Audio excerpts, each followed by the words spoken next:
Welcome to this reading, my fellow sapient sapphires. Verily, this vichyssoise verbiage veers most verbose. So, let me just say that it is my greatest honor to meet you, and that you may call me V. I apologize for that.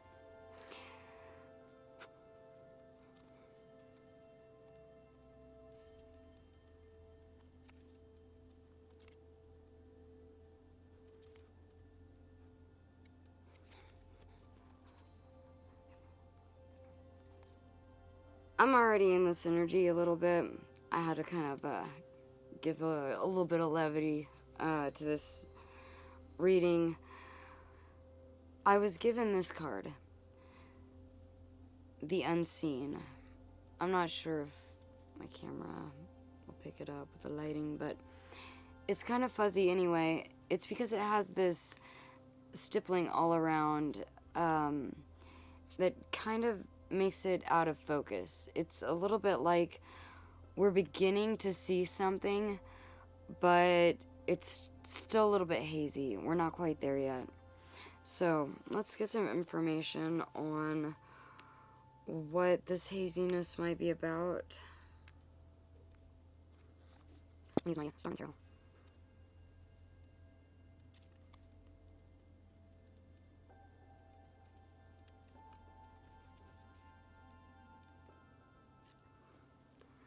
Holy crap. 3 out of 3 cups. That's not very likely to happen. So, this is something very much emotional within the realm of the subconscious even. Maybe someone is coming into an awakening of sorts. Maybe they're actually beginning to wake up from the Matrix. Sorry, I watched that movie not too long ago, so since I am a little bit of a cinephile, I'll probably reference it a couple of times. Okay, and then I'm taking the bottom of the deck, which is the 2 of Swords. I'm going to read the imagery on all of these rather than the denotation of the card.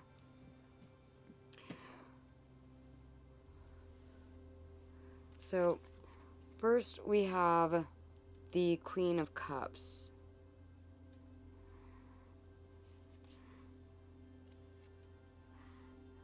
It looks like something has been gestating for a while. Things are fertile. The land is looking good. It's time to grow. And you're really being called to take away some of that stippling and start to see with more than just your 2 eyes right here. There's actually an exercise that you can do where right on that pineal gland right there, pineal, I've heard it both ways, but it's right about here, and you just massage it, and it helps to kind of awaken your senses a little bit more. But on this card, we're definitely growing things. You can see all of the imagery of the trees growing up here.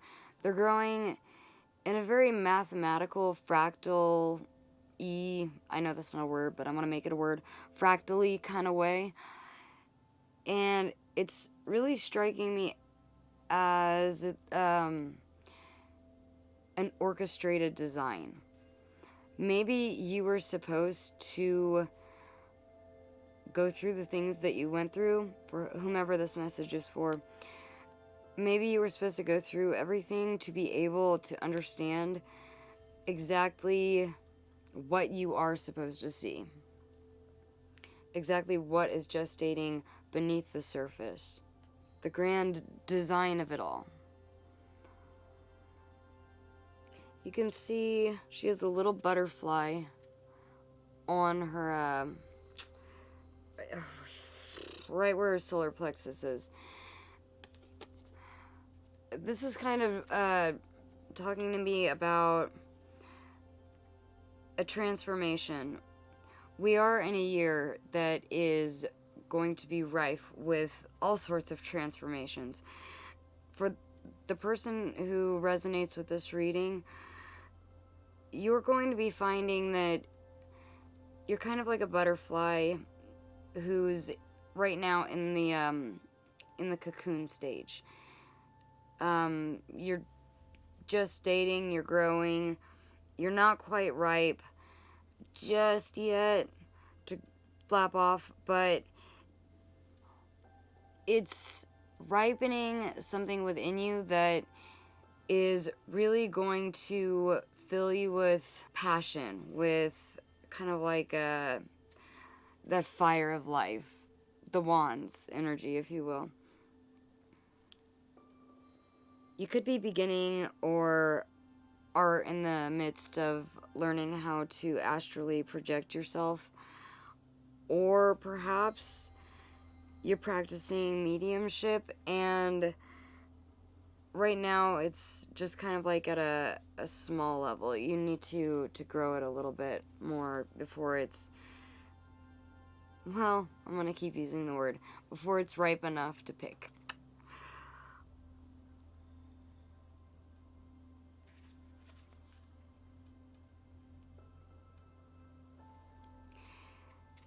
Music might be important at this time, using different frequencies, especially bringing me back to the fractalized tree, using different frequencies, the solfeggio sequence.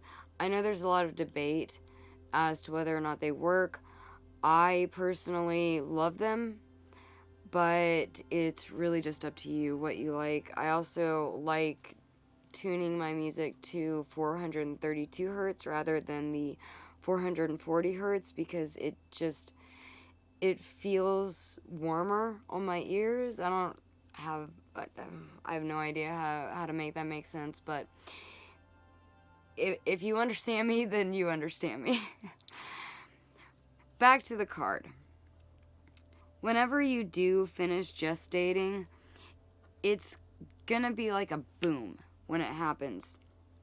When you wake up, when whatever is unseen finally does become seen. The next card we have is the Princess of Cups, which in this deck would actually be the Page of Cups. We can see in this dark mirror over here, something is being illuminated. But the person, even with her little shadow over there, they're not paying any attention. They're looking away. They're not focused on what's behind them, but they're focused on what's in front of them. And it's important to know that in life, when we are working on all of these different gifts and different abilities, it's easy to fall into the trap of thinking that you don't have to get into those dark, shadowy spaces just because they feel uncomfortable. It's the fact that they do feel uncomfortable, which is the reason you have to go into those spaces. They are the actual catalyst to change. It's not going through like the easy stuff in your life and being like, oh yeah, I learned my lesson there. Ah, yeah, I learned my lesson there. It's going through the things that you're really ashamed of, that you really kind of loathe yourself for saying that or doing that or whatever the case may be. You have to go into those shadows to be able to find that light inside it. And it's only within the darkness that you can see the light. And I just noticed that there were actually 3 of the little shadow versions of her, not 4. 3 might actually be a pretty important number for someone right now, because I'm seeing 3s repeated in pretty much everything at the moment. Since her belt, the gold around her solar plexus is a lot stronger than in our first card, I actually feel like the person for whom this reading is for, you're going to find a way to delve into those shadowy parts and to strengthen what you're building, strengthen the passion, the flame that you already have. You can also see that she's kind of partially blindfolded. It's like she has a mask, almost like her vision is being obscured as well, that she's not even able to see the whole picture. I very much see this as either a version of you now or in the very near future once all that shadow work stuff is started. I'm being drawn to all of the purple. She's wearing a purple bodysuit and gold in this card. Also green, hitting me in the heart. But you can see behind her there's a pyramid with quite a lot of steps. She has a long journey ahead of her. She's definitely not finished. She might be taking a little bit of a break. And as I've said a million times, I'll say it a million more, the journey never ends. We might want it to end, and some people might stop climbing and be good where they are. But it's really just a personal choice how far up that pyramid you want to get. So I think this person is going to be faced with that choice at some point. Also, the 3 circles up there, another 3 signifier. It might feel like you're being watched. Maybe it's by an unseen force. Maybe it's maybe you know it's a guide of yours or a higher being that you're working with, or just someone who might be helping you along with your journey. But there's also a pressure that comes with this kind of knowing that you're being watched. It's the idea that you can't fail. And that's something that we need to kind of reprogram in our brains as humans. Failing is good. You want to fail. That actually shows that you're trying. You're trying to get better each time, until eventually you'll get it. We never want to stop failing, because once we stop, we've actually failed. Past tense. I totally stole that from the latest Dungeons and Dragons movie, but I made it my own, so bonus points for me. The last thing that I want to point out in this card, and I swear it's the last thing, is this kind of unformed person behind everyone, or behind her and a few of them. This person is, I feel like it's for the person I'm reading. It's a version of yourself that you're cultivating within that's just finally taking shape, and it just needs a little bit more to go to be able to go from the unseen to the seen.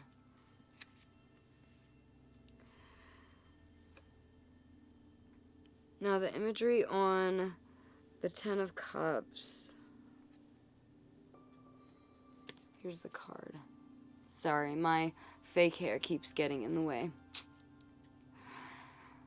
So, on this card, just like on this card, we have an eye. We don't just have one eye.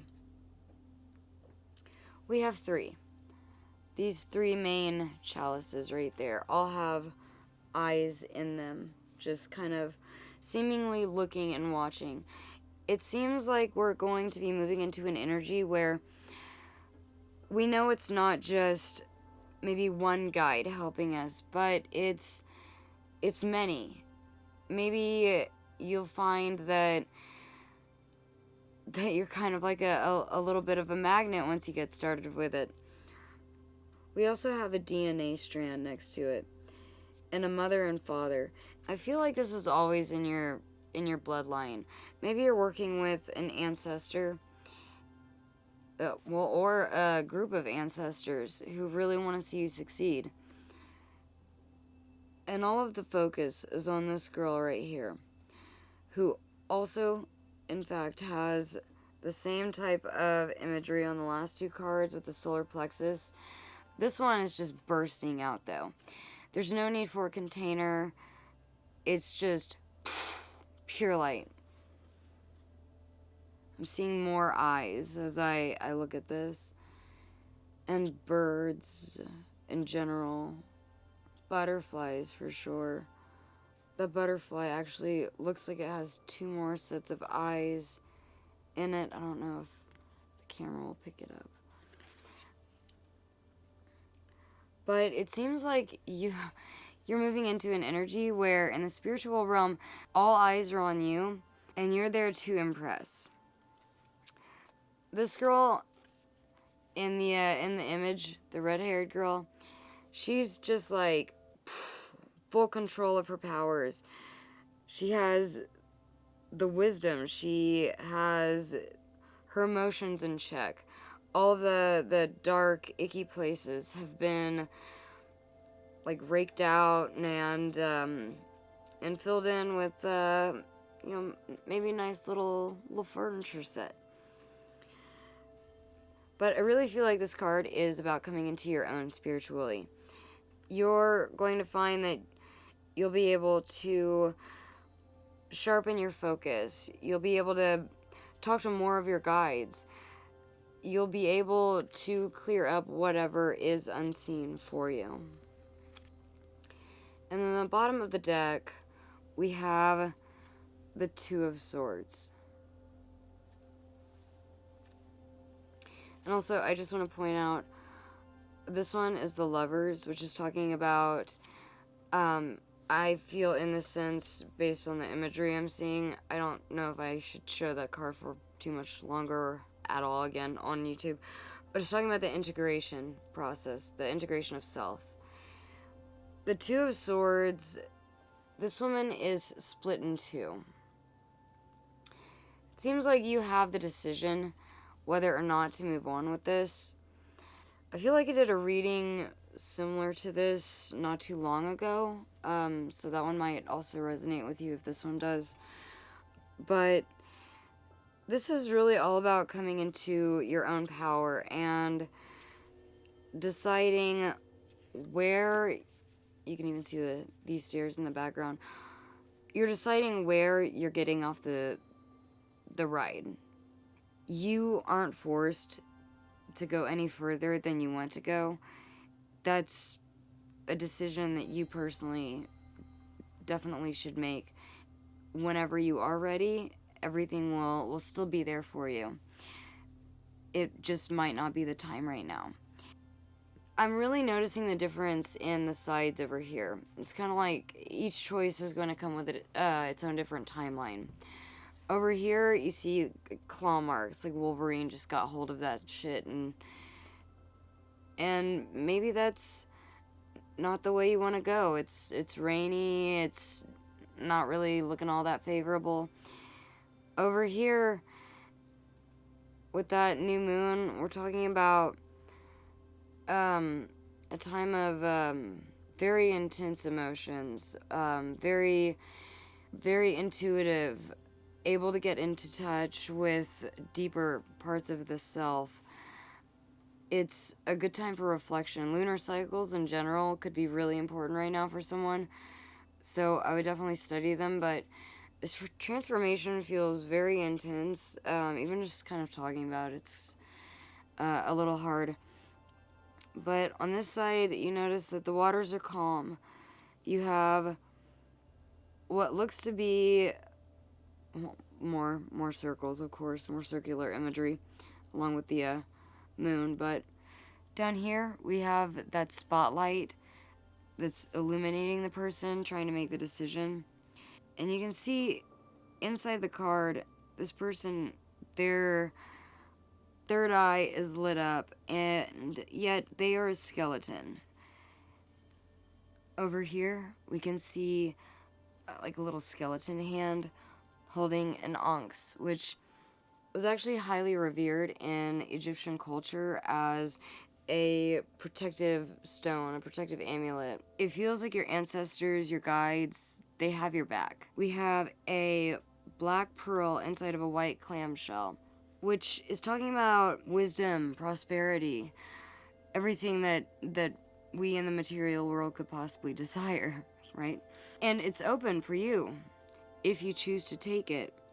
On this side of the card, it looks like we have a little snake, which is also representative of wisdom. So we have two symbols of wisdom side by side. It's just, which path are you going to go down? Once you have the knowledge, you get to decide. And you have an actual informed decision about it. Are you ready to see what's unseen right now? Or do you feel like you need a little bit more time before you're ready? Do you need to clear out some more space? Do you need to clear out the muck? Do you need to find new muck to clear out? It's a never-ending journey. And yet, you never want to go further than where you're actually comfortable going. And just make sure that you don't do anything too quickly, that you respect your own boundaries, and that you don't push yourself. So, I think I'm going to leave this here. Thank you for watching today, and I truly hope this helps someone. Thank you.